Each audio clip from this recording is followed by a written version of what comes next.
जैसे आपका acetic anhydride से क्रिया, एसिटिक एंड हाइड्राइड से क्रिया।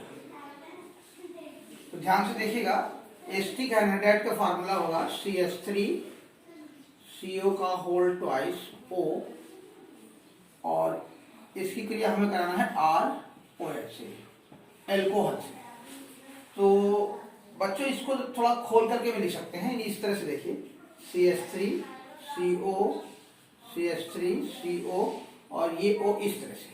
एसिटिक एनहाइड्राइड को हम इस तरह से लिख देंगे और तब इसकी क्रिया कराते हैं तो आसानी से बात समझ में आएगी। अब देखिए यहाँ पर ये CH3COO यानी एसीटेट आयन आपको मिल सकता है, और इसको यदि हाइड्रोजन से जोड़ दिया जाए यानी ये यहाँ पर टूट जाता है RO माइनस और ये H प्लस में, और ये यहाँ पर तो ये प्लस में, तो ये जाकर के इससे जुड़ जाता है यानी CH3COOH बना लेता है। क्या बनाएगा? CH3COOH यानी एसिटिक अम्ल बना देगा, और ये RO जाकर के इस CH3CO में जुड़ता है। किस तरह से देखें, ये इसको इस तरह से CH3CO और ये OR, ये बन गया एस्टर यानी एल्किल एसीटेट या एस्टर कह लीजिए, एस्टर बन गया। ठीक, इसके स्थान पर कोई एग्जाम्पल आप अगर लेना चाहें, एग्जाम्पल देख लीजिए। एग्जाम्पल यदि आप देखते हैं तो CH3CO, इसको O से जोड़िए यानी एसिटिक एनहाइड्राइड हुआ। यहाँ पर आप एथिल एल्कोहल ले लीजिए, C2H5 से रिएक्शन दे दीजिए, तो अब आप समझ सकते हैं कि ये हाइड्रोजन परमाणु ये एसीटेट आयन से जुड़ करके बनाएगा एसिटिक अम्ल CH3COOH, और ये C2H5O इस CH3CO में जुड़ जाएगा यानी ये बना देगा CH3COO C2H5। तो ये बन गया एथिल एसीटेट और ये एसिटिक अम्ल। यानी किसी भी एल्कोहल की क्रिया यदि हम एसिटिक एनहाइड्राइड से कराते हैं तो एक यौगिक बनेगा एसिटिक अम्ल और दूसरा एस्टर बनेगा। तो बात समझ में आई? ये एसिटिक एनहाइड्राइड से क्रिया के समीकरण हो गए।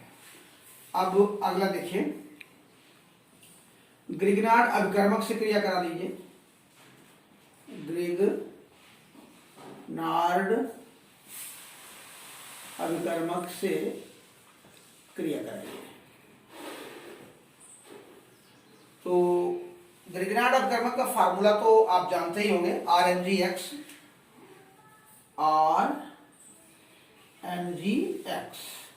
ये ग्रिग्नार्ड अभिकर्मक होते हैं और एल्कोहल से क्रिया करानी है। तो देखिए यहां पर क्या कंडीशन हो जाती है, ये एल्कोहल का हाइड्रोजन परमाणु निकल करके इस ग्रिग्नार्ड अभिकर्मक के एल्किल से जुड़ जाता है और ये बनाता है RH यानी ये एल्केन बनाता है, एल्केन बना देगा, और ये ROMgX जुड़ जाएगा, ROMgX यानी एल्कॉक्सी मैग्नीशियम हैलाइड। क्या नाम होगा इसका? Alkoxy magnesium halide, magnesium halide. कोई एग्जांपल इस पर देख लीजिए।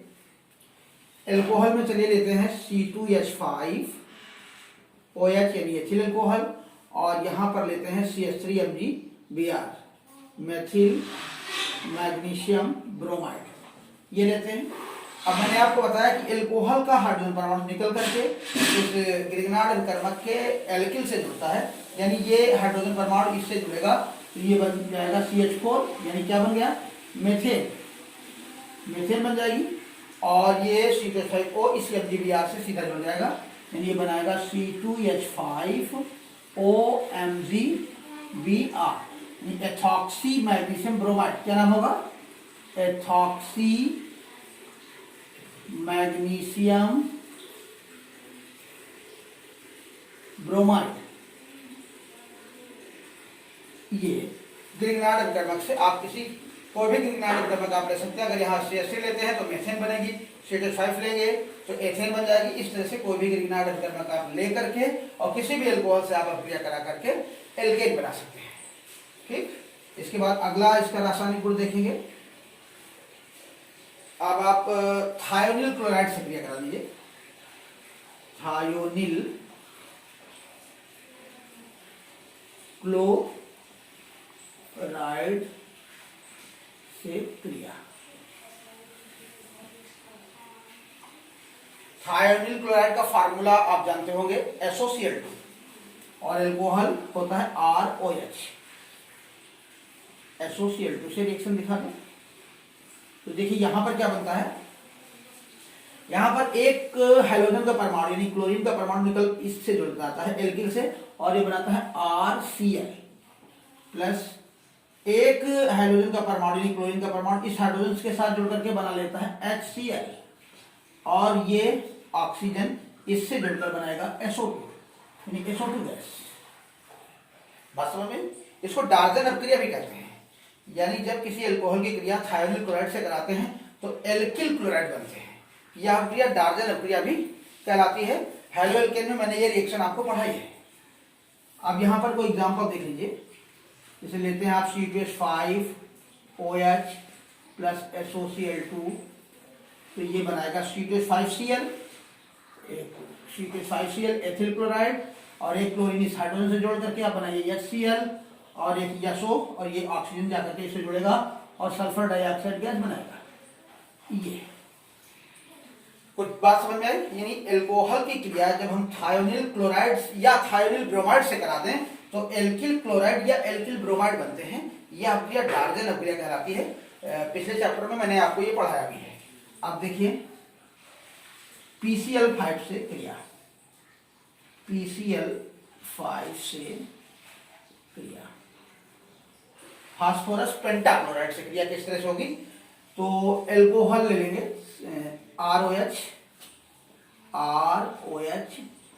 Plus PCl5 phosphorus pentachloride. तो देखिए यहां पर एक बहुत महत्वपूर्ण बात मैं आपको बता देना चाहता हूं कि फास्फोरस पेंटाहाइलाइड चाहे PCl5 हो या PBr5 हो या PI5 हो, ये जब भी किसी कार्बनिक यौगिक से क्रिया करते हैं तो एक यौगिक जो निश्चित रूप से बनता है वो है POCl3 यानी फास्फोरिल क्लोराइड। तो यहाँ पर देखिए क्लोरीन परमाणु का बंटवारा किस तरह से होता है। एक क्लोरीन इस एल्किल से जुड़ता है और बनाता है RCl, एक क्लोरीन इस H से जुड़ करके बनाता है HCl और 3 क्लोरीन के परमाणु बचते हैं। तो फास्फोरस का परमाणु 3 क्लोरीन और ये ऑक्सीजन, ये तीनों मिलकर के बनाते हैं POCl3। इसका नाम है फास्फोरिल क्लोराइड। PCl5 की अभिक्रिया में ये यौगिक निश्चित रूप से बनता है। जब भी PCl5 क्रिया करेगा किसी भी कार्बनिक यौगिक से तो निश्चित रूप से फास्फोरिल क्लोराइड बनता है। इस बात को आप ध्यान रखेंगे।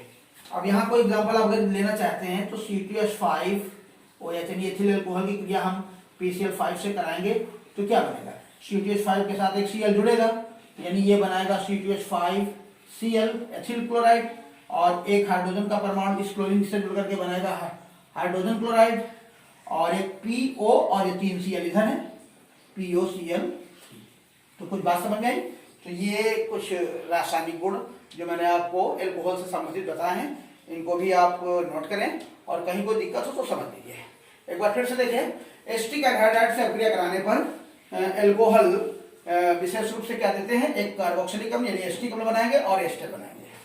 दूसरा, जब ग्रिग्नार्ड अभिकर्मक से क्रिया कराते हैं एल्कोहल की तो एल्केन बनते हैं। यानी एल्कोहल को एल्केन में बदलना हो तो आप ग्रिग्नार्ड अभिकर्मक से अभिक्रिया करा सकते हैं।